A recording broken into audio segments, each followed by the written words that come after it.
আজকে আমরা শিখবো কি করে দুরাশির গুণ শর্টকাটে করা হয়ে থাকে। দেখো, দুরাশির গুণ এই যে 25 গুণিত 38, আমরা এটা 2 মিনিট এই 2 সেকেন্ডের মধ্যে উত্তর দিতে পারি। কিভাবে দেব? যদি 25 আর এখানে 38 লিখে নাও, এটাই আর এটাই গুণ করো। 25 আর 8 5 40 শূন্য, যেটা রইলো সেটা রাখলে এই কোনাকোনি গুণ করো আর এই কোনাকোনি গুণ। 8 দিয়ে 16 আর 15, 16 আর 15 যোগ করে নাও 31, তার সাথে এই 4 যোগ করে নাও 35, হাতে এখন 3 রইলো, এই গুণটা করে নাও। 3 দুগুণে 6, 6 আর 3 9, 6 আর 3 কত হচ্ছে? 9। যোগ করে নিলাম, গুণ করে যোগ করে দিলাম। এইভাবে আমরা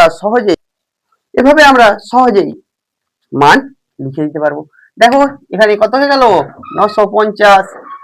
এইভাবেই আমরা কিন্তু বাকিগুলো করে নিতে পারি। দেখো তাহলে 97 গুণিত 98 দেওয়া আছে, একই রকম ভাবে আমরা করতে পারি। 8 আর 7 গুণ করে নাও, 8 সাথে কত হচ্ছে? 56। সেই এককের অঙ্কটা রইলো, দশকের অঙ্ক থাকলো এখানে। এটার এককের অঙ্কটা লিখলাম, দশকের অঙ্কটা থাকলো এখানে। কোনাকুনি গুণ করো,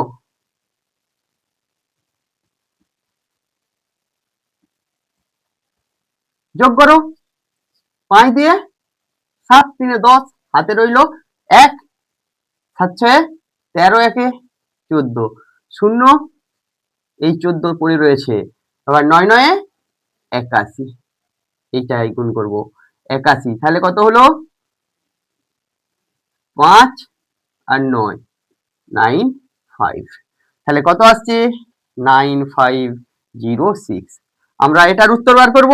এভাবে আমরা যে কোনো দুরাশির গুণ সহজেই আমরা 2 সেকেন্ডের মধ্যে করে নিতে পারি, যে কোনো কম্পিটিটিভ পরীক্ষায়। এগুলো সাবস্ক্রাইব প্লিজ।